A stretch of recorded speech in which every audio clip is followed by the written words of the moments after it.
It's a great day. Brett Roski in for Jackie here. It's true, I'm here. How about that? And we welcome back to the desk once again. A good friend of ours, Kelly Erickson, is here from MuzzleBump.com with all these cool little gadgets and toys for your pets. If pets could talk. If pets could talk, I'll tell you what, if pets could talk, particularly your dogs, they might tell you they need to slow down on that eating. Today we're going to talk about dogs that gulp their food and slow feeders. And in the wonderful world of slow feeders, we've got dogs that are larger dogs. If they eat their food too fast and take in a lot of air, they can get what's called bloat. Oh. And bloat is a bad digestive scenario for a big dog. You want to avoid bloat. And even our smaller dogs, they just don't need to be gobbling that food. I mean, we know it's not good for us to gobble our food. Sometimes the pet thinks that you're going to take it away from them, which is something. Uh-oh, we have a case of bloat going on over here. Stop the bloat. You can eat out of this, Brett. Just put your burger in there. But seriously, there are some dogs, if you don't have the dog, maybe you get them at the rescue league when they're a little bit older, and you don't have them when they're puppies, and they realize you're not taking the food away. Some dogs have to fight for what they have to eat, and it stays ingrained in their mind for their entire life. Exactly. So what the pet industry has created are slow feeders. It's a category of food bowls. So, we basically all grew up, you had a dog, you had a bowl. Well, now we've got a variety of feeders, and the first one I want to talk about is called the green feeder. This particular feeder won a lot of awards in the last couple of years. The people that created it actually tried to simulate blades of grass. Here, hold it up like that. Okay, there we go. So you're looking at here you go. Oh, this guy's going to eat with it. Okay. We're going to look at a video here. That's actually my dog, Sammy. She is a rescue pointer. Okay. Got her about 2.5 years old. She's on a hold right there, and I'm going to release her. And then she's going to... She's waiting. She's waiting for the command, and I have too long a lead on that video. But when she goes to the feeder, you'll see that she has to reach down into the feeder, use her tongue to pull out the individual pieces of food. No, those treats, or is that regular food? That's how she eats every meal. Out of this thing here, really? Right. And the neat thing about these feeders is not only does it slow your dog down, but for a lot of us, it gives our dogs a chance, it gives them entertainment and interaction, and they have to work at it. So it's something they can do. If she went from probably eating her food in 35 seconds to 10 to 12, maybe even 15 minutes to get through this, because she has to go through all the different pieces. Now, this doesn't look like it has a whole lot of area to hold food, to be honest with you. It sure does, though. It does, You'd really? be amazed. Yep, is it curved enough where it holds it in there? Yep. There's a little lip right on the side, and I don't know if you can see on the back side.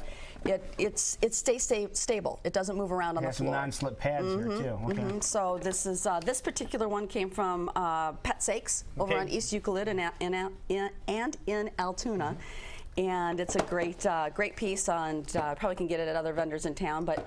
This is, again, the green interactive feeder. And fun for parties, too. Put your pizza rolls in there. Put your pizza rolls in there. No hands. What is this thing? What is this thing? Everyone take your turns. The second feeder is designed a little bit different.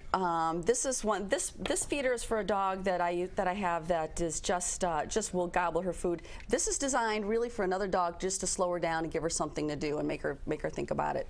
And you can see how this works. And we're back on the video, and she'll take a minute or two to get there. Yeah, after she poses. Look at, she has her paws crossed now. Come on, Mom. All right, waiting.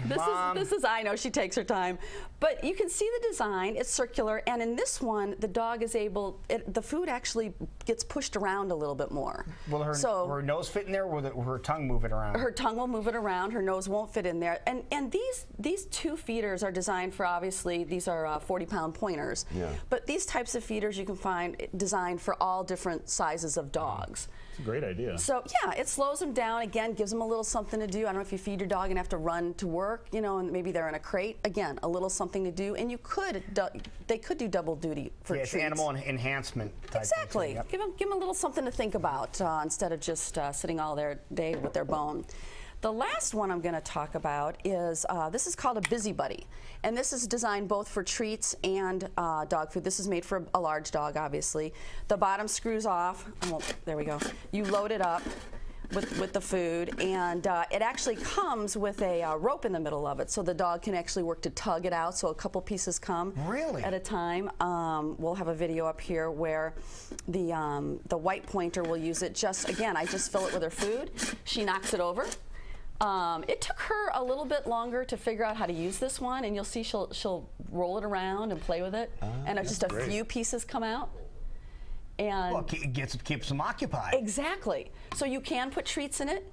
You can. I like that. Isn't that fun? And she did not figure this out right away. It took her a few good. days. It makes them think. Right. When she got hungry, she figured it out. Yeah. Look at that. One-handed. Look at that. Well, you can see how she's holding it with the top. Yeah. The top is rubber, and it's designed for their paws and claws to hold on to. The nubs on there. Yep. See how she can grab it? She knocks it over, and she gets her food. Oh, that is brilliant. A little bit more on the carpet cleaning, but Carpet's gonna get dirty. If you have dogs, your you've got carpet's gonna pets, get dirty you know. anyway. you're cleaning that carpet no matter Exactly. what. So Yeah. it works out pretty fun. And where do you get something like that? Petco, Three Wagon Tails, Three Dog Bakery. You can find any of our great Okay. local vendors will have these. Another thing I wanted to talk about, since we were talking about food, brand new product into PetSakes are these feeders. The neat thing about particularly this large feeder, when you have large dogs or you buy your dog food in bulk, people don't realize they take their food, they dump it into a plastic feeder like that. You don't want to do that because the materials that the dog food is coated with in the manufacturing process gets on that plastic, and eventually it'll get a little rancid. So this particular item is made to put the whole dog food bag in. Oh, I didn't realize that. Yep, you don't. Yeah, I do that every time. I used to do it too. It took one of the pros to tell me to quit doing guilty. it. I didn't know. I didn't I'm know guilty that. of it. I did it last I have a week. big Yep. container. Yep. Yeah. And so and we have a smaller one. Let's say you have a cat, or you have like you have a Pomeranian. You Yeah. you might buy your dog food in smaller amounts. But these things that one comes with a built-in scoop. This one comes in with a built-in pourer, and it just makes it so you can dispense the food. You don't have those coatings that are on the food, because after you use that So item you a few take the whole times. bag, put the whole bag in there. You don't dump it out into these containers. Right. Okay. And if you're having a problem with your dog and they've eaten the same dog food for weeks and weeks, months and months, and all of a sudden they don't want to eat it, and you're pouring your food into a plastic container, it may be because those elements on the food have gotten in there, they've started to turn sour, and now the food doesn't taste the same to them. It smells different. Yeah. Smells different, tastes different. Interesting. We've had that problem. Yeah. There you go. So it might be your container, not your food at all. So we learn something new every day, don't we? Now, if your pets could talk, they would just tell you that, but apparently they can't. They So they can't. bring me a cheeseburger. That's why we have to bring Kathy in here every now and then to give us an update. But here's what's going on. We in do your have world. some. We do have some upcoming events. Of course, Drake University, beautiful bulldog. There you go. They've moved it to a Sunday. It's now at the Knapp Center. It'll be next Sunday at 12:30. They're also live streaming it. If you can't get there, you want to check it out. Yep. Cool. Get online at Drake University, or I think it's drake.edu, and it'll take you right there. The next one, the Pet Project Midwest. If you're wanting to get more into the holistic food side of things, they're going to have a seminar by Dr. Francesca Vanitsky. She is a great holistic vet, and her practice is relatively new in town, but we've had her at the Pet Expo. She's very knowledgeable. If this is something you want to learn more about, I suggest you head over to the Pet Project office, 7 p.m. on Thursday, April 30th. And Animal Lifeline, Pints for Paws. How can we go Pints for wrong Paws. there? Jason's Pints there. For Paws. That's on June 20th, but the online sign-up has already started.